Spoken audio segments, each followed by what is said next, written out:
క్రియాయోగ ప్రేక్షకులకు నమస్కారము.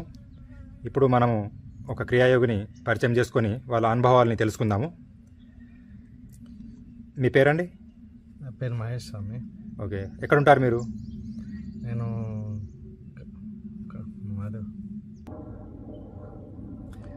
స్వామి నేను గజ్వెల్ సిద్దిపేట డిస్టిక్ ములుగు మండల్ తునికి బొల్లారం గ్రామంలో ఉంటాను స్వామి. ఏం చేస్తుంటారు మీరు? నేను వృత్తిపరంగా ప్రైవేట్ జాబ్ చేస్తుంటాను. ప్రైవేట్ జాబ్ చేస్తున్నారు. ఓకే, సో అయితే మీరు ఈ ఆధ్యాత్మిక జీవితంలోకి ఎలా వచ్చారు మీరు? ఆధ్యాత్మిక జీవితంలోకి అంటే చిన్నప్పటి నుండి నాకు ఆధ్యాత్మికం చాలా ఇష్టం స్వామి. ఇష్టం. చిన్నప్పుడు సత్యసాయిబాబా పూజా కార్యక్రమాలు, భజన కార్యక్రమాలు చేసేవాడిని. ఓకే ఓకే, సో చిన్నప్పటి నుంచే మీకు కొంచెం ఆధ్యాత్మిక పరిచయం ఉంది? పరిచయం ఉంది. ఆధ్యాత్మికం అంటే నాకు చాలా ఇష్టం స్వామి. ఓకే ఓకే, సో మరి ఈ క్రియాయోగ గురించి ఎలా తెలిసింది? అంటే ఈ ఆశ్రమం గురించి కావచ్చు, ఈ గురుదేవుల గురించి కావచ్చు, మీకు ఎలా తెలిసింది? యూట్యూబ్లో వీడియో చూశాను. ఓకే, వీడియో చూసి ఇంప్రెస్ అయ్యి నాకు యోగా గురించి యోగా అంటే చాలా ఇష్టం నాకు. ఓకే, చిన్నప్పటి నుంచి మీకు యోగా చేయడం అలవాటు? యోగా అంటే చాలా ఇష్టం నాకు. యోగా నేర్చుకోవాలని. మళ్ళీ దాంట్లో ఈ క్రియాయోగా అంటే ఇంకా చాలా ఇష్టం. ఈ యూట్యూబ్లో వీడియో చూసినప్పటి నుండి క్రియాయోగా నేర్చుకోవాలని తపన ఉండేది. ఓకే, చూసి ఇంప్రెస్ అయ్యి ఆశ్రమానికి వచ్చాను. సో మీరు యూట్యూబ్లో కేఎంసీ ఛానల్లో యూట్యూబ్లో వీడియో చూసి ఇక్కడికి వచ్చారు? వీడియో చూసి వచ్చాను. So okay okay okay, so మీరు క్రియాయోగ ఎప్పటి నుంచి చేస్తున్నారు? 2 సంవత్సరాలు అవుతుంది సార్. 2 సంవత్సరాల నుంచి క్రియాయోగ చేస్తున్నారు? 2 సంవత్సరాలు అవుతుంది. ఓకే ఓకే, అయితే మీకు అనుభవాలు ఏమున్నాయి క్రియాయోగలో? 2 సంవత్సరాల నుంచి చేస్తున్నారు కదా, సో అంతకుముందు మీరు ఏదన్నా చేశారా? అంటే ధ్యానం లాంటిది ఈ క్రియాయోగ రాకన్నా ముందు? సాదా ప్రాణాయామం చేసేవాడిని స్వామి. నార్మల్గా ప్రాణాయామం చేసేవారు? నార్మల్గా సాదా ప్రాణాయామం చేసేవాడిని అప్పుడప్పుడు. ఓకే ఓకే, సో మీరు 2 సంవత్సరాలు అవుతుంది అని చెప్తున్నారు కదా క్రియాయోగలోకి వచ్చి. సో వచ్చినప్పటి నుంచి ఈ 2 సంవత్సరాల్లో మీరు గమనించిన మార్పులు ఏంటివి? అంటే శారీరకంగా కావచ్చు, మానసికంగా కావచ్చు, మీరు గమనించిన ఈ మార్పులు ఏంటివి? క్రియాయోగ చేస్తుంటే మనకి ఆకలి దప్పికలు తగ్గుతుంటాయి స్వామి. ఓకే, ఆకలి దప్పికలు తగ్గుతుంటాయి. మనకి బాడీ కూడా చాలా యాక్టివ్గా ఉంటుంది. మనకి ఆరోగ్యపరంగా కూడా చాలా బాగుంటుంది. ఓకే, సో శారీరకంగా మనము చాలా తేలికగా ఫీల్ అవ్వడం అనేది గమనిస్తాము. బాడీ చాలా తేలికగా ఉంటుంది సార్. ఓకే, చాలా తేలికగా ఉంటుంది. మన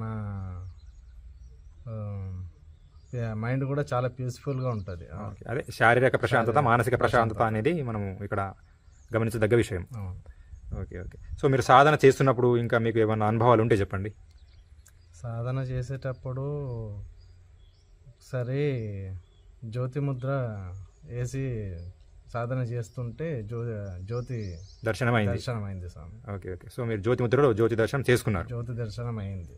ఓకే ఓకే, జ్యోతి దర్శనం అయింది. మళ్ళీ నాకు కోవిడ్ అటాక్ అయింది. కోవిడ్ అటాక్ అయినప్పుడు కోవిడ్లో కూడా సాధన చేసుకుంటూ గురువుగారిని పరమాత్మని శరణు వేడి నాకు కోవిడ్ తగ్గాలి అని చేస్తే తొందరగా తగ్గిపోయింది. సో ఇంకా వేరే ఏమైనా అనుభవాలు ఉన్నాయా? చెప్పుకోదగ్గ అనుభవాలు ఏమైనా ఉంటే చెప్పండి. అంటే సాధన చేస్తున్నప్పుడు మీకు సాధనకు సంబంధించి సాధన చేస్తుంటే నేను మామూలుగా అయితే ఒక హాఫ్ అన్ అవర్ చేస్తే ఎక్కువ అయిపోయేది. చేస్తుంటే ఇంకా టైం పెరిగింది నాకు. పెరిగి ఇప్పుడు ఒక 2 hours 2.5 hours చేయగలుగుతున్నాను. 2 hours 2.5 hours చేయగలుగుతున్నాను. చేస్తుంటే ఇంకా చాలా మంచి అనుభూతి కలుగుతుంది సార్. ఓకే, ధ్యానం ఇంకా ఎక్కువసేపు చేయాలన్న ఆతృత కలుగుతుంది. సో మొదట్లో మీరు ఇంతసేపు కూర్చునేవాడిని కాదు. ఒక హాఫ్ అన్ అవర్ కూర్చుంటే ఎక్కువ అయిపోయేది. ఓకే ఓకే, ఇప్పుడు ఒక 2 hours 2.5 hours ఇంకో ఎక్కువైతే 3 అవర్స్ కూడా కూర్చోగలుగుతాం. సో ప్రారంభంలో మీరు ఒక హాఫ్ అన్ అవర్ కూర్చున్నప్పటికీ ఇప్పటికి మీరు 2:30-3 గంటలైనా ఈజీగా కూర్చోగలుగుతారు. పొద్దున్న సాయంత్రం చేస్తాను. ఒక్కోసారి వీలు కాకపోతే డైలీ 1 టైం అయినా ఖచ్చితంగా చేస్తాను. సో పరిస్థితులను బట్టి 2 టైమ్స్ అయితే చేస్తారు. ఎప్పుడైనా ఒకసారి కుదరనప్పుడు 1 టైం అయితే చేస్తాను సార్. ఓకే. సో 2:30-3 గంటలు అయితే ఈజీగా కూర్చోగలుగుతారు. తప్పకుండా. ఓకే. సో మీరేమైనా ఆహార నియమాలు ఏమైనా పాటించారా దీనికి సంబంధించి? పాటించాను సార్. మొలకలు తినేవాడిని. మొలకలు తిన్నప్పుడు ఇంకా చాలా యాక్టివ్గా ఉండేది బాడీ. ఇంకా క్రియాయోగా చేస్తుంటే ఇంకా చాలా అంటే ఓకే. అంటే మొలకలు తినడం వల్ల అవి తొందరగా డైజెస్ట్ అయిపోవడం వల్ల పొట్ట ఖాళీగా ఉంటుంది కాబట్టి, పొట్ట ఖాళీగా ఉండడం వల్ల ధ్యానం ఇంకా ఎక్కువసేపు చేయగలుగుతాం. ఎక్కువసేపు చేయగలిగాను. చాలా యాక్టివ్గా ఉండేది బాడీ. ఓకే. అంటే మొలకలు తినడం వల్ల ఏంటంటే తొందరగా డైజెషన్ అయిపోతుంది కాబట్టి శరీరం తేలికగా ఉండడం వల్ల మనం ఎక్కువసేపు ధ్యానం చేయడం, ఎక్కువసేపు ప్రాణాయామం చేయడం అనేది జరుగుతుంటుంది. సో మీరు అది గమనించదగ్గ విషయం. సో నార్మల్గా ఫుడ్ తిన్నప్పుడు కానీ మళ్ళీ మొలకలు తిన్నప్పుడు, సో దానికి దీనికి డిఫరెంట్ ఏమైనా గమనించారా మరి? గమనించాను స్వామి. ఫుడ్ తింటే బాడీ అంతా సహకరించదు. ఓకే. కొంచెం ఇదిగా ఉంటుంది. కానీ మొలకలు తింటే చాలా యాక్టివ్గా ఉంటుంది. ఇంకా సాధనలో ఇంకా ఎక్కువసేపు కూర్చొని ఇంకా సాధన ఇంకా ఎక్కువ చేయాలన్న తపన కలుగుతుంది. బాడీ కూడా సహకరిస్తుంది. బాడీ కూడా యాక్టివ్గా ఉంటుంది. చాలా యాక్టివ్గా ఉంటుంది. సో వండిన ఫుడ్ ఎక్కువ తీసుకోవడం వల్ల ఎక్కువసేపు కూర్చోవాలంటే కొంచెం ఇబ్బందిగా అనిపిస్తుంది శరీరం. చాలా ఇబ్బందిగా అనిపిస్తుంది స్వామి. ఎక్కువసేపు చేయలేము. బరువెక్కిపోతుంటుంది శరీరం. అవునవును. సో కడుపులో ఫుడ్ కూడా ఎక్కువ ఉన్నప్పుడు మనం ఎక్కువ ప్రాణాయామం తీసుకోవడం కానీ కుంభకం చేయడం కూడా కష్టమవుతుంది. ఇది మొలకలు తిన్నప్పుడు కుంభకం ఎక్కువ చేయగలిగాను. ఎక్కువసేపు చేయగలిగాను. ప్రాణాయామం కూడా చాలా సాఫీగా జరిగింది. ప్రాణాయామం చాలా సాఫీగా జరిగింది.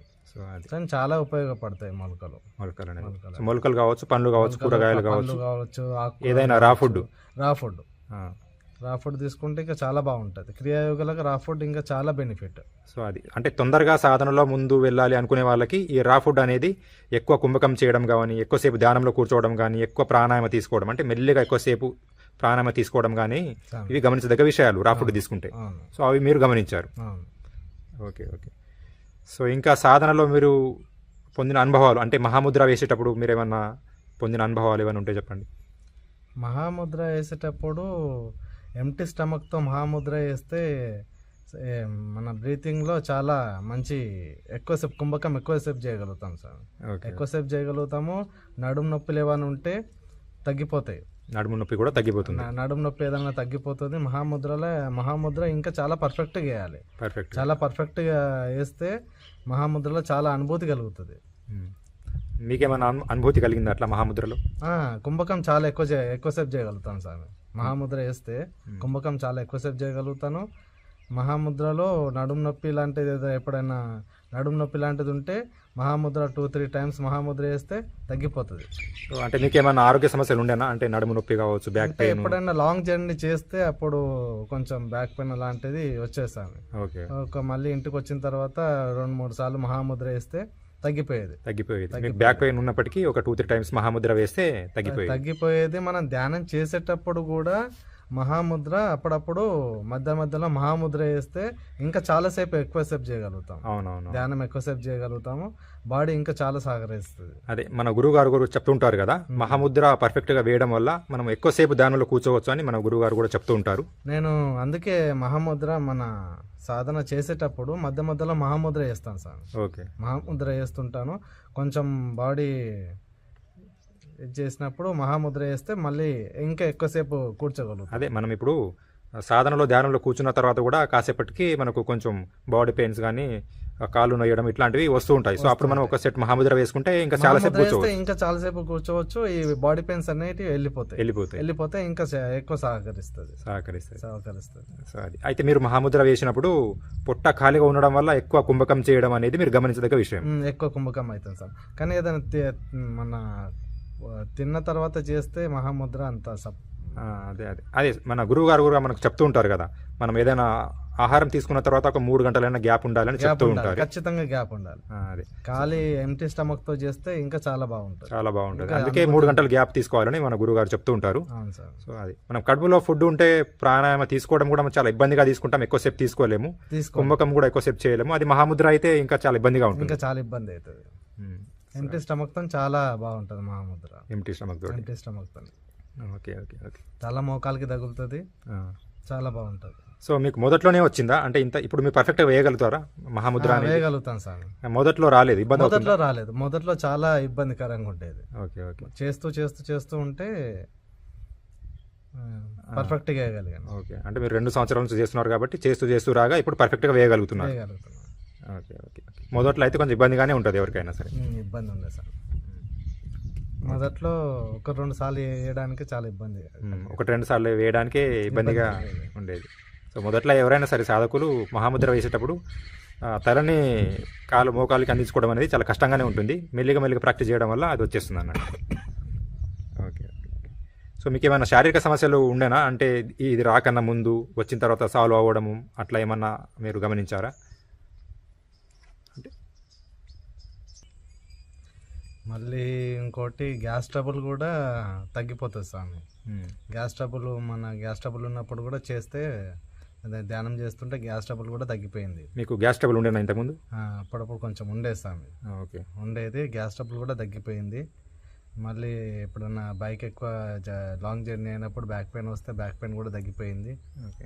మహాముద్ర వేయడం వల్ల బ్యాక్ పెయిన్ చాలా కంట్రోల్లో వచ్చింది. గ్యాస్ ట్రబుల్ కూడా తగ్గింది. ఇంతకుముందు గ్యాస్ ట్రబుల్ ఉండే. సో ప్రాణాయామ, ఈ మహాముద్ర, ఈ క్రియ చేయడం వల్ల మీకు గ్యాస్ ట్రబుల్ కూడా తగ్గిపోయింది. Okay okay. సో ఇంకా మీరు ఈ సాధన పరంగా గమనించదగ్గ మీకు అనుభవాలు ఇంకేమైనా జరిగాయా? ఏమైనా ఉంటే చెప్పండి. సాధన పరంగా అనుభవాలంటే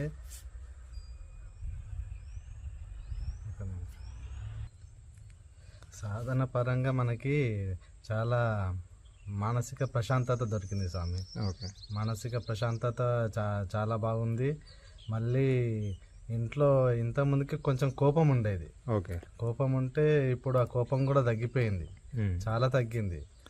మళ్ళీ ఇంట్లో మా అమ్మ ఒక్కోసారి అంటది, నువ్వు ఇంతకుముందుకు చాలా కోపంగా ఉండేవాడివిరా, ఇప్పుడు సాధన చేస్తుంటే నీ కోపం చాలా తగ్గిపోయింది, నువ్వు సాధన బాగా చేసుకో, ఇంకా బాగుంటుంది నీకు అని ఎంకరేజ్ చేస్తుంది ఇంట్లో మదర్. సో ఇంతకుముందు కొంచెం కోపం ఎక్కువగా ఉండేది, కానీ క్రియాయోగా చేస్తున్నప్పటి నుంచి మన భావాలు అనేవి మన కంట్రోల్లో వచ్చినాయి స్వామి. మళ్ళీ ఉద్యోగపరంగా కూడా మంచిగా కాన్సన్ట్రేట్గా మంచిగా చేసుకోగలుగుతున్నా. ఓకే. అంటే మీరు జాబ్ చేస్తారు కదా? జాబ్ పరంగా కూడా మంచి కాన్సన్ట్రేషన్తో మంచిగా చేసుకోగలుగుతున్నా. చాలా మంచి ప్రశాంతత ఉంటుంది స్వామి. Okay okay. అంటే జాబ్ అంటే ఎక్కువగా ఒత్తిడికి గురి కావడము, ప్రెజర్ అనేది ఉంటుంది కాబట్టి దాన్ని మీరు హ్యాండిల్ చేయగలుగుతున్నాను. ఒత్తిడి చాలా తగ్గుతుంది. సో మొత్తానికి అయితే మీరు మానసిక ప్రశాంతతని పొందారు.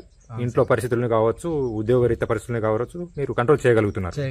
ఇంతకుముందు కొంచెం ఇబ్బందిగా ఉండేది, కానీ క్రియాయోగా చేస్తున్నప్పటి నుంచి మన భావాల్ని మనం కంట్రోల్ చేస్తున్నాను. మళ్ళీ ఇంకోటి, నాకు సాధన కంటిన్యూగా చేస్తాను. డైలీ ఒక్కసారైనా చేయాలి. 2 times చేస్తాను, పొద్దున సాయంత్రం. పొద్దున సాయంత్రం టైం కుదరకపోతే ఒక్కసారైనా చేయాలి, లేకపోతే మనసు ప్రశాంతత ఉండదు. సో మీరు అది గమనించారు. ఎప్పుడన్నా ఒకవేళ సాధన చేయకపోతే శారీరకంగా కానీ మానసికంగా కానీ వచ్చే తేడాని మీరు గమనించారు? ఆ టైంకి సాధన చేయాలి. రెగ్యులర్ గా నేను చేసే టైంకి చేయాలి. చేయకపోతే ఏదో పోగొట్టుకున్నంత ఫీలింగ్ ఉంటుంది. మనం 1-2 రోజులు చేయకపోయినా కూడా మనం ఆ తేడాని గమనించవచ్చు. ఫీలింగ్ ఉంటుంది, తేడా ఆటోమేటిక్ గా డిఫరెన్స్ తెలిసిపోతుంటది. Okay okay. తెలిసిపోతుంది. సో మొత్తానికి అయితే మీరు క్రియాయోగా చేయడం వల్ల మీకున్న బ్యాక్ పెయిన్ కావచ్చు, గ్యాస్ ట్రబుల్ కావచ్చు, శారీరకంగా ఈ ప్రాబ్లమ్స్ సాల్వ్ అయినాయి. మానసికంగా మీరు జాబ్ని కావచ్చు, ఇంట్లో పరిస్థితులు కావచ్చు హ్యాండిల్ చేయగలుగుతున్నారు. So okay okay. మళ్ళీ ఇంతకు ముందుకు ఒకసారి సాధన చేసిన తర్వాత కూడా చెవులో మన ఏదో సౌండ్ కూడా వచ్చింది స్వామి. మామూలుగా డీప్ సౌండ్ వచ్చేది. 2-3 times వచ్చింది. Okay okay. సో సాధన చేసేటప్పుడు డీప్గా సాధనలో ఉన్నప్పుడు, ధ్యానంలో ఉన్నప్పుడు ఒక శబ్దాన్ని గమనించాను స్వామి. ఒక 2-3 times అట్లా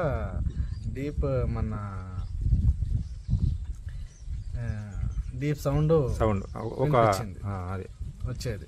ఒక శబ్దాన్ని గమనించారు. Okay okay. సో ఇంకా చెప్పండి, ఇంకేమైనా అనుభవాలు? ఇంకా అనుభవాలంటే స్వామి, మనకి సాధన పరంగా దీంట్లో ఇంకా చాలా ముందుకెళ్ళాలి అనే తపన బాగా ఉంది స్వామి. Okay okay. క్రియాలో ఇంకా చాలా పట్టు సాధించాలి, ఇంకా చాలా పట్టు సాధించాలి, ఇంకా చాలా బాగా చేయాలి, ఇంకా ఎక్కువసేపు చేయాలి, ఎక్కువసేపు కూర్చోవాలనే తపన ఉంది స్వామి. ఓకే, ఎక్కువసేపు చేయగలగాలి ఇంకా. ఓకే.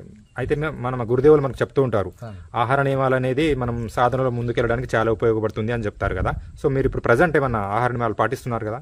ఆహార నియమాలు పాటిస్తాను స్వామి. ఆహార నియమాలు పాటిస్తాను. ఇప్పుడు మనం ధ్యానంలో ఆహార నియమాలు చాలా మనకి హెల్ప్ చేస్తాయి స్వామి. మొత్తం టోటల్గా ఆహార నియమాలని ఎంత బాగా మనము మెయింటైన్ చేయగలిగితే అంత బాగా సాధనలో ముందుకు వెళ్ళగలుగుతాం. సాధన కూడా బాగా మనకి సహకరిస్తుంది. సో మీరు మొలకలు తిన్నప్పుడు ఈ తేడాని స్పష్టంగా గమనించారు? మొలకలు తిన్నప్పుడు నాకు 100% స్వామి, 100% నాకు చాలా బాగుండేది. ఓకే, చాలా బాగుంటుంది. యాక్టివ్గా ఉంటాను. మామూలుగా అది బాడీ చాలా తేలికగా ఉంటుంది. సాధన పరంగా అయితే చాలా స్పష్టంగా తేడాని గమనిస్తాం. స్పష్టంగా తేడా ఉంటుంది, చాలా బాగుంటుంది. సో అయితే ఇప్పుడు మీరు సాధన పరంగా తొందరగా ముందుకు వెళ్ళాలి అనుకుంటున్నారు కాబట్టి దానికి సంబంధించి ఆహార నియమాల్లో స్వామీజీ చెప్తూ ఉంటారు, మనం ఉల్లిపాయ వెల్లిపాయ వాడకూడదు, కారం ఉప్పు నూనె కూడా తగ్గించి తీసుకోవాలని చెప్తుంటారు కదా. సో మీకు ఇంట్లో సాధ్యపడుతుందా? కొంచెం స్వామి, అంత సాధ్యపడకున్నా కానీ కొంచెం సాధ్యం చేసుకుంటున్నాను. డైలీ ఇంప్రూవ్మెంట్ చేసుకుంటున్నాను. ఇంకా కొంచెం చేయాలి, ఒకటేసారి కాకపోయినా కొంచెం కొంచెంగా. ఆయిల్ ఫుడ్ తినండి స్వామి. ఆయిల్ ఫుడ్ కి చాలా దూరంగా ఉంటాను. కొంచెం వితౌట్ ఆయిల్ గా ఫుడ్ తీసుకుంటాను. అంటే కొంచెం కొంచెంగా మార్పు జరిగినా, ఎందుకంటే ఇంట్లో అందరు ఉంటారు కాబట్టి అందరి మనోభావాలకు మనకు అనుకూలంగా వెళ్ళాలి కాబట్టి స్లోగా మార్పు అనేది వస్తుంది. Okay okay okay. సో మీరు ఇప్పుడు సాధన పొద్దున సాయంత్రం 2 పూటలు చేస్తున్నారు? చేస్తాను సార్. సో పొద్దున ఏ టైంలో చేస్తారు, ఎంతసేపు చేస్తారు మీరు? పొద్దున 1 hour 2 hours చేస్తాను సార్. పొద్దున ఒక 2 గంటలు? పొద్దున 2 గంటలు చేస్తాను. ఓకే. ఈవినింగ్ 2 గంటలు చేస్తాను. టైం కుదరకపోతే మినిమం 1 గంట అయినా చేస్తాను. ఖచ్చితంగా చేస్తారు? గంట. జాబ్ రీత్యా మన టైంని బట్టి చేస్తాను. కూర్చున్నానంటే నేను మామూలుగా కూర్చున్నానంటే ధ్యానంలో 2 hours మినిమం గా జరుగుతుంది. దానిపైన చేస్తాను. 2 hours తగ్గించాను. ఎప్పుడైనా టైం లేకుండా కొంచెం ఇది ఉంటే మాత్రం తగ్గించుకుంటా, టైం తగ్గించుకుంటా. 1 hour అయినా చేస్తాను. ఖచ్చితంగా చేస్తాను. ఓకే. సో మొత్తానికి అయితే మానకుండా ఉంటారు. 2 పూటలు అయితే చేస్తారు. ఎప్పుడన్నా ఉద్యోగ రీత్యా అట్లా ఏమైనా ఆలస్యమైనా కూడా 1 పూట అయితే ఖచ్చితంగా చేసుకుంటారు? ఖచ్చితంగా చేసుకుంటాను సార్. 2 సంవత్సరాల నుంచి అలా చేసుకుంటూ వస్తున్నాను. ఓకే. అయితే మీరు మొదటగా ఈ ఆశ్రమానికి వచ్చిన ఎక్స్పీరియన్స్ గురించి చెప్పాలనుకుంటున్నారు కదా, ఒకసారి చెప్పండి అది. నేను చాలా రోజుల నుండి అనుకునేవాడిని స్వామి, నాకు మంచి గురువు కావాలని ఎప్పుడు గుడికి వెళ్ళినా పరమాత్ముని వేడుకునేవాడిని. స్వామి నాకు మంచి గురువు కావాలి, నాకు మంచి గురువు దొరకాలి, నాకు మంచి సాధన దొరకాలి అని ఎన్నో రోజుల నుంచి చాలా తపన పడుతుంటే ఒకసారి కోవిడ్ టైంలో యూట్యూబ్లో కేఎంసీ ఛానల్ చూసి అట్రాక్ట్ అయ్యాను. చూసి అప్పటి నుండి ఆశ్రమానికి రావాలని అనుకొని వీడియో చూసి వచ్చాను సార్. ఓకే. సో మొత్తానికైతే మీరు ప్రైవేట్ జాబ్ చేస్తూ కూడా 2 సంవత్సరాల నుంచి ఈ క్రియాయోగాన్ని వీడకుండా చేయడం వల్ల మీకు శారీరకంగా మానసికంగా ఆరోగ్యంగా ఉన్నారు. దీన్ని తప్పకుండా ప్రతిరోజు చేస్తూ వస్తున్నారు 2 సంవత్సరాల నుంచి కూడా. సో దీనివల్ల మీరు బెనిఫిట్ కూడా పొందారు, శారీరకంగా కావచ్చు, మానసికంగా కావచ్చు, ఇంట్లో పరిస్థితుల రీత్యా కావచ్చు. మెయిన్గా అంటే కోవిడ్ టైంలో నాకు చాలా సహకరించింది. కోవిడ్ టైంలో చాలా ఇబ్బంది పడుతుంటున్నారు మీరు. కోవిడ్ పెట్టుకొని కూడా నేను సాధన మరవలేదు. కోవిడ్ టైంలో కూడా కోవిడ్ పెట్టుకొని సాధన చేసేవాడిని. డైలీ 2 times చేసేవాడిని. డైలీ 2 times, వీలైతే 3 times కూడా చేసేవాడిని. ఓకే. సాధన పైన నమ్మకం మీకు? ఆ టైంలో పైన చాలా నమ్మకం నాకు. ఇంకా ఎంత టైం, ఎప్పుడు ఫ్రీగా టైం దొరుకుతుందని ఎదురు చూస్తుంటాను. టైం ఎంత దొరికితే అంత సాధన చేయాలని, సాధన కోసమే నేను ఎక్కువ టైం స్పెండ్ చేయాలనుకుంటాను. ఓకే. సో మీకు కోవిడ్ టైంలో కూడా 2 సార్లు 3 సార్లు చేయగలిగారు. అలా చేయడం వల్ల మీకు మనోధైర్యము, సో శారీరక ధైర్యంగా కావచ్చు, మీకు చాలా ఉపయోగపడింది. మళ్ళీ ఒకసారి నేను మధ్యలో కూడా కొన్ని రోజులు వచ్చి 20 రోజులు వచ్చి ఆశ్రమంలో కూడా ఉండి ధ్యానం చేసుకున్నాను స్వామి. ఓకే. ధ్యానం చేసుకున్నాను. డైలీ 3-4 సార్లు చేసేవాడిని. Okay. Okay. Daily. Okay. Okay. So మొత్తానికైతే దీనివల్ల మీరు అన్ని రకాలుగా లాభాలని పొందారు. సో అయితే ఇప్పుడు చాలామంది సాధకులు వస్తూ ఉంటారు కదా, వస్తూ ఉంటారు పోతూ ఉంటారు కాబట్టి సో వాళ్ళకు మీరు ఇచ్చే సందేశం ఏమిటి? సో సాధన పరంగా వాళ్ళు అభివృద్ధి చెందాలి అనుకునే వాళ్ళకి కావచ్చు, కొత్తగా వచ్చే వాళ్ళకి కావచ్చు, సో యువకులకి మీరు ఇచ్చే సందేశం ఏమిటి? ఎందుకంటే చాలామంది ఏం చెప్తారు ఉంటారు, జాబ్ ఎక్కువ చేయడం వల్ల వాళ్ళకి సమయం సరిపోదు అని చెప్తుంటారు చాలామంది. ఇప్పుడు సిటీలలో జాబ్ చేస్తూ ఉండడం వల్ల పొద్దున సాయంత్రం సమయం కుదరదు అని చెప్తూ ఉంటారు. సో మీరు కూడా జాబ్ చేస్తూ 2 సంవత్సరాల నుంచి చేసుకుంటూ వస్తున్నారు కదా, సో అలాంటి వాళ్ళకి, జాబ్ చేస్తూ ఉన్న వాళ్ళకి కావచ్చు, కొత్తగా సాధకులకి కావచ్చు, వాళ్ళకి మీరు ఇచ్చే సందేశం ఏమిటి? జాబ్ చేసుకుంటూ అంటే స్వామి మనకి కుదరదు, టైం కుదరదు అంటే ఎప్పుడు కుదరదు. ఓకే. రోజుకి 24 గంటలు, 24 గంటల్లో ఓ 2 గంటల సాధనకి కేటాయించాలి. కేటాయించాలి అని మనం సంకల్పం పెట్టుకుంటే ఆటోమేటిక్గా మనం చేసుకోగలుగుతాం. పొద్దున 1 గంట అయినా పర్లేదు, పొద్దున 1 గంట, సాయంత్రం 1 గంట మినిమం చేసుకోవాలి. మన సంకల్ప బలం గొప్పది ఉంటే మనం ఆటోమేటిక్గా మనని సాధన ముందుకు తీసుకెళ్తుంది. పొద్దున సాయంత్రం చేసేటట్టు చూడాలి, చేసుకుంటట్టు చూడాలి. మినిమం ఎంత లేకున్నా ఒక్కొక్క గంట. మొదట అయితే మనకు తపన ఉండాలి సాధన చేయాలనేది. తపన ఉండాలి మనకి. సాధనని మనం చాలా పట్టుగా తీసుకొని సాధనలో ముందుకు వెళ్తుంటే ఆటోమేటిక్గా మనకు టైం ఇంకా ఎక్కువ స్పెండ్ చేయగలుగుతాం. సాధనలో ఇంకా ఎక్కువసేపు చేయగలుగుతుంటాం. ఇంకా టైం దొరుకుతుంటుంది మనకి. 24 గంటల్లో స్వామి 2 గంటలు సాధన కేటాయించడంలో మనం తప్పులేదు. పొద్దున 1 గంట, సాయంత్రం 1 గంట చేస్తుంటే మనకి ఆరోగ్యంగా బాగుంటుంది. మనకి జాబ్ రీత్యా కూడా బాగుంటుంది, హ్యాండిల్ చేయగలుగుతాము. మనము మానసిక ప్రశాంతత దొరుకుతుంది. జాబ్ రీత్యా మనకి ఏమైనా ఒత్తిళ్ళు లాంటివి ఉంటే ఒత్తిళ్ళు కూడా చాలా తగ్గిపోతుంటాయి. ఆరోగ్యపరంగా బాగుంటుంది. అన్ని రకాలుగా మనకు చాలా బాగుంటుంది.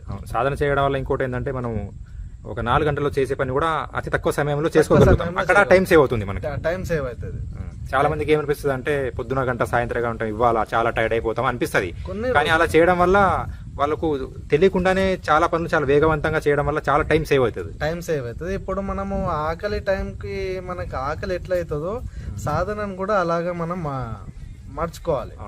ఎందుకంటే మనం సాధన కొన్ని రోజులు చేస్తే అప్పుడు ఆటోమేటిక్గా సాధన చేసే టైంకి మనకు సాధన చేయాలనిపిస్తుంది. ఆకలి టైంకి మనకు ఆకలి ఎట్లా అవుతుందో సాధన టైంకి కూడా మనకు అప్పుడు సాధన మనం చేయాలి. సో మొదటగా కొన్ని రోజులు ఓపిక దాన్ని అలవాటుగా మార్చుకోవడం అనేది కొంచెం కష్టం. అలవాటు చేసుకోవాలి. ఒకసారి అలవాటు అయితే మన ఏ ఇబ్బంది ఉండదు. మనకి అలవాటు చేసుకుంటే మనకి ఆటోమేటిక్గా మన టైం ఆటోమేటిక్గా మనకు సెట్ అయిపోతుంటుంది. సో మొత్తానికైతే ఉద్యోగరీత్యా జాబ్ చేసే వాళ్ళు కావచ్చు, ఎవరైనా కావచ్చు, 1 గంట సాయంత్రం 1 గంట పొద్దున అయితే ఖచ్చితంగా ఇవ్వడం వల్ల వాళ్ళ చాలా పనులు చాలా వేగవంతంగా చేసుకోవడం, శారీరక ప్రశాంతత, మానసిక ప్రశాంతత. ఇప్పట్లో చాలా మంది జాబ్ని హ్యాండిల్ చేయలేక ఇప్పుడు యువత ఎక్కువగా ఒత్తిళ్లు చాలా అయినాయి స్వామి. ఇప్పట్లో చాలా ఒత్తిళ్లు బాగా అయిపోయినాయి. మనుషులు చాలా మానసికంగా చాలా స్ట్రెస్ అవుతున్నారు. చాలా ఇబ్బందిగా ఉంది. కానీ మనం ధ్యానం చేసుకుంటే వీటన్నిటికీ మనకు పరిష్కారం దొరుకుతుంది. మనకు మోక్ష మార్గం ఉంటుంది. మనకు అన్ని విధాల సహకరిస్తుంది. సో ఇప్పట్లో యువత ఎలా చేస్తున్నారు అంటే జాబ్ చేస్తున్నారు కానీ ఆ ప్రెజర్ని హ్యాండిల్ చేయలేక, ఆ మెంటల్ టెన్షన్ని హ్యాండిల్ చేయలేక ఆసుపత్రుల పాలై అక్కడ డబ్బులు ఖర్చు చేసి టాబ్లెట్లు వాడడము, కొన్ని వ్యసనాలకు బానిస అవ్వడం అనేది మనం గమనిస్తున్నాం. బానిస అవుతున్నారు స్వామి. వ్యసనాలకు బానిస కాకుండా మనకి ధ్యానంలోకి మనం డైవర్ట్ అయ్యేటట్టు చూసుకోవాలి. అదే మనము ఆసుపత్రిలో స్పెండ్ చేసే టైము, అక్కడ స్పెండ్ చేసే డబ్బులు, వ్యసనాలకు స్పెండ్ చేసే టైము, అక్కడ పెట్టే డబ్బులు, ఇదంతా వృధా చేసుకునే బదులు పొద్దున 1 గంట సాయంత్రం 1 గంట ఇవ్వగలిగితే ₹1 ఖర్చు లేని పని కదా స్వామి. ₹1 ఖర్చు లేని పని ఇది. ఇప్పుడు మనకు హాస్పిటల్కి వెళ్తే డబ్బులు కావాలి, ఎక్కడికి వెళ్ళినా మన డబ్బులు కావాలి. అన్ని వ్యసనాలకు అన్నిటికీ డబ్బులు స్పెండ్ చేస్తారు. ఇక్కడ ఏ డబ్బు అవసరం లేదు. ఇక్కడ ₹1 కూడా తీసుకోవాలి. ఇక్కడ ₹1తో సంబంధం లేదు. ఒక్క రూపాయి పెట్టి మనం ఖర్చు పెట్టి చేయాల్సిన ఏది లేదు. ఇక్కడ ఫ్రీగానే నేర్పిస్తారు అన్ని. ఇక్కడ ఫ్రీగా నేర్పిస్తారు. మళ్ళీ మనం ధ్యానం చేసుకుంటే మనకి ఒక్క రూపాయి ఖర్చు కాదు. మనకి ఇంకా అన్ని 100కి 100% మనకి లాభాలే తప్పితే ఏ నష్టమూ ఉండదు. అదే ఒక్క రూపాయి ఖర్చు అవ్వట్లేదు, మనకు ఇక్కడ ఆసుపత్రికి వెళ్ళట్లేదు, మన సమయం వృధా అవ్వట్లేదు, మనకు ఎలాంటి మెంటల్ టెన్షన్ లేదు. మనం ఇంట్లో పరిస్థితులన్నీ, ఉద్యోగరీత్యా పరిస్థితులను అన్నింటినీ బాగా చక్కగా హ్యాండిల్ చేయగలుగుతున్నాం. సో ఇన్ని లాభాలు ఉన్నాయి దీనివల్ల. చక్కగా హ్యాండిల్ చేయగలుగుతాము. మనము మన కుటుంబాన్ని కూడా చక్కదిద్దుకోగలుగుతాము. అన్ని విధాలుగా మనకి సహకరిస్తారు సార్. సో అట్లా. సో మొత్తానికైతే మీరు అందరికీ క్రియాయోగా చేయాలనేది చెప్తున్నారు. క్రియాయోగా చెయ్యాలి. పిల్లలు ఇది పెద్దవాళ్ళే చేయాలి, పిల్లలు చేయొద్దు మళ్ళీ అనేది ఇవి ఏం లేవు స్వామి. అందరు చేసుకోవచ్చు, చిన్నపిల్లల నుండి వృద్ధుల వరకు అందరూ చేసుకోవచ్చు. అందరూ చేసుకోవాలి, అందరూ తరించాలి. అందరూ తరించి అందరూ మోక్ష మార్గాన్ని పొందాలి. సో అట్లా. సో ఇంట్లో మళ్ళీ ఒక్కరే చేయాలి అన్నట్టు ఏం లేదు స్వామి. అందరూ చేసుకోవచ్చు. అందరూ భార్య పిల్లలు అందరు చేసుకునే. సో ఫస్ట్ అయితే మనము స్టార్ట్ చేసి మెల్లమెల్లగా చేస్తుంటే వాళ్ళు కూడా వస్తుంటారు. వాళ్ళే మనల్ని చూసి వాళ్ళు కూడా మన మార్గంలోకి వస్తారు. ఎందుకంటే మన చేంజెస్ ని బట్టి, మన ఉండే పరిస్థితిని బట్టి వాళ్ళే ఆటోమేటిక్ గా మన దారిలోకి వస్తారు. వాళ్ళు కూడా ధ్యానం నేర్చుకుంటారు, వాళ్ళు కూడా ధ్యానం చేస్తారు. అయితే మీరు ఈ మార్పుని మీ ఇంట్లో స్పష్టంగా గమనించారా? మొదట్లో నిరాకరించినా కూడా మెల్లిమెల్లిగా మన దారిలో వస్తారని గురువు గారు చెప్తూ ఉంటారు. మొదట్లో నా మీద కొంచెం కోపం ఉండేది సార్. కోపం ఉండేది, వీడు ఏదో చేస్తున్నాడు ఏదో చెప్తున్నాడు అనే ఉద్దేశంగా ఉండేది. మళ్ళీ నేను కూడా ఇంట్లో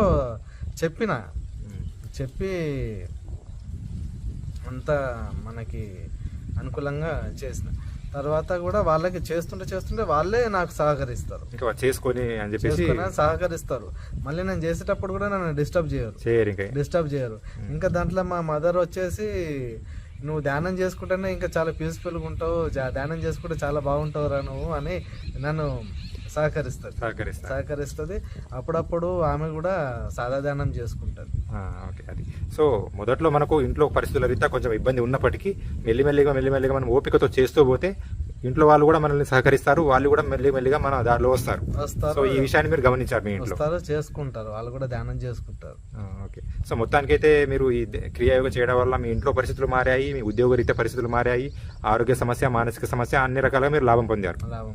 సో అందువల్ల మీరు సాధకులు ఎవరైనా సరే కొత్తగా వచ్చే వాళ్ళని క్రియాయోగ చేయమని చెప్తున్నారు. క్రియాయోగ చేయాలి, చేసి తరించాలి, అందరు తరించాలి. మళ్ళీ ముఖ్యంగా ఏంటంటే స్వామి, యువత ఇప్పుడు చాలా చెడుదారులలో పోతుంది. యువత చాలా ఇదవుతుంది. యువత ఇంకా మనకి ఇలాంటి ధ్యానం చేసుకొని యువత ఇన్స్పిరేషన్ అయితే ఇంకా చాలా బాగుంటది. సో వాళ్ళు అంతా బయట ఎక్కువగా ఆకర్షణ ఉంది. యువత అంటే ఎలా ఉందంటే బయట ఆకర్షకు లోనయ్యే పరిస్థితులు బయట చాలా ఉంటాయి. సో ఆ పరిస్థితుల నుంచి వాళ్ళకి కాపాడడానికి ఏదైనా ఒక సాధన అనేది చాలా అవసరం. సో వాళ్ళు క్రియాయోగ చేయడం వల్ల ఆ ఆకర్షణకు దూరంగా ఉండగలిగే అవకాశాలు ఉన్నాయి. అది. సో అట్లా ఈ తల్లిదండ్రులకు కూడా వాళ్ళ బాధ్యత ఏంటంటే ఈ విషయాలను తెలిసిన వాళ్ళు కూడా కనీసం వాళ్ళ పిల్లల్ని ఇటువైపు తీసుకురావాలనేది వాళ్ళ బాధ్యతగా తీసుకోవాలి. ఎందుకంటే పిల్లలు బయట వాతావరణంలో పెరుగుతారు కాబట్టి ఆకర్షణ అనేది ఎక్కువ ఉంది బయట. కాబట్టి ఆ ఆకర్షణ నుంచి మన పిల్లల్ని మనం కాపాడుకోవాలంటే ఈ మార్గంలో నడిపించాలనేది ఈ తల్లిదండ్రులు అనేది గుర్తించి వాళ్ళని మార్గంలో తీసుకొచ్చి వాళ్ళకి మార్గం వాళ్ళకి అలవాటు చేస్తుంటే ఆటోమేటిక్ గా కొన్ని రోజుల తర్వాత వాళ్ళే చేసుకుంటారు, వాళ్ళకే అర్థమైపోతుంది. అదే ఫస్ట్ అయితే తల్లిదండ్రులు ఇది నేర్చుకుని ఈ మార్గంలో ఉంటే వీళ్ళని చూసి పిల్లలు కూడా మెల్లిగా ఆకర్షణకు లోనవుతారు. ఇంకోటి స్వామి, దీంట్లో కుటుంబ పరంగా చేస్తే ఇంకా చాలా బాగుంటది. ఇప్పుడు భర్త చేసి భార్య చేయక, భార్యకు కోపం ఉండి ఇలాంటి మళ్ళీ దాంట్లో చిన్న గొడవలు రాకుండా ఇలాంటివన్నీ సర్దుమరుగుతాయి. అందరు చేస్తే కుటుంబ పరంగా అందరు చేస్తే ఇంకా చాలా బాగుంటది. పిల్లలతో సహా అందరు చేసుకోవచ్చు. ఏ ఇబ్బంది ఉండదు. దీంట్లో ఏ సైడ్ ఎఫెక్ట్స్ ఉండవు, ఏ ప్రాబ్లమ్స్ ఉండవు, చాలా బాగుంటది. ఇంట్లో ఉండే భార్యాభర్తలు కావచ్చు, పిల్లలు కావచ్చు, అందరు చేసుకుంటే ఆహార నియమాలు కూడా ఒకే విధంగా పాటించవచ్చు. మనోభావాలు కూడా ఒకే విధంగా ఒకేలాగా ఉంటాయి. ఎలాంటి గొడవలకు సంబంధించినవి ఏమి ఉండవు. గొడవలు రాకుండా అన్ని సర్దుమణుగుతాయి. సో అట్లా. సో పిల్లల్ని ఇటువైపు తీసుకొచ్చి బయట ఉండే ఆకర్షణకు దూరంగా పెట్టాల్సిన బాధ్యత తల్లిదండ్రులు తీసుకోవాలి మొత్తానికి అయితే. తీసుకోవాలి. నేనైతే నాకు ఎప్పుడు టైం దొరుకుతుందో ఎప్పుడు ధ్యానం చేసుకోవాలన్న తపన ఉంటుంది సార్. ఓకే. ఎందుకంటే అంత ఆనందంగా పొందుతున్నాను కాబట్టి అంత ధ్యానం చేసుకోవడానికి టైం కోసం నేను ఇప్పట్లో చాలా మంది ఏంటంటే ఈ ఆనందాన్ని పొందడానికి బయట ఎన్నో రకాలుగా శారీరక సమస్యల్ని తెచ్చుకుంటారు, మానసిక సమస్యల్ని తెచ్చుకుంటారు, ఎంతో డబ్బుని వృధా చేస్తారు ఈ ఆనందం పొందడానికి. సో వాళ్ళు గమనించదగ్గ విషయం ఏంటంటే ఇదే ఆనందాన్ని మనము ఈ ధ్యానం చేయడం వల్ల పొందొచ్చు అనే విషయాన్ని వాళ్ళు గమనించాలి. అప్పుడు వాళ్ళు ఆటోమేటిక్ గా ఆ డబ్బులు ఖర్చు చేయడం కావచ్చు, వ్యసనాలకు బానిస అవ్వడం కావచ్చు, వాళ్ళు మానేసి ఈ ధ్యాన మార్గంలో రాగలుగుతారు. సో ఈ ఆనందాన్ని మీరు దీంట్లో పొందారైతే? దీంట్లో చాలా పొందాను సార్. చాలా ఆనందంగా ఉంటాను. ఇప్పుడు చాలా ఆనందంగా ఉన్నాను క్రియ నేర్చుకున్న తర్వాత. అంతకు ముందుకు చాలా స్ట్రెస్తో, మెంటల్ టెన్షన్స్తో, అన్ని ఇబ్బందులతో ఉండేవాడిని. ఇప్పుడు ధ్యానం నేర్చుకున్న తర్వాత ఈ ఇబ్బందులు అన్నీ పోయినాయి. ఇప్పుడు చాలా మానసిక ప్రశాంతతతో చాలా బాగుంటాను. ఓకే. సో మొత్తానికైతే మీరు ఇందులో ఒక ఆనందమయ స్థితిని పొందగలుగుతున్నారు. ఓకే. యాక్చువల్లీ ఇంటర్వ్యూ వల్ల చాలా మందికి చాలా విషయాలు తెలిసాయి. సో ఈ విషయాల్ని ఉదాహరణగా తీసుకొని చాలా మంది యూత్ కావచ్చు, లేదంటే వీడియో చూస్తున్న తల్లిదండ్రులు ఎవరైనా కావచ్చు, వాళ్ళ పిల్లల్ని ఒక సన్మార్గంలో నడపాల్సిన బాధ్యత వాళ్ళు తీసుకొని ఈ విషయాల్ని ఉపయోగించుకోవాలని నేను చెప్తున్నాను సార్. ఓకే, సరే అండి. ఓ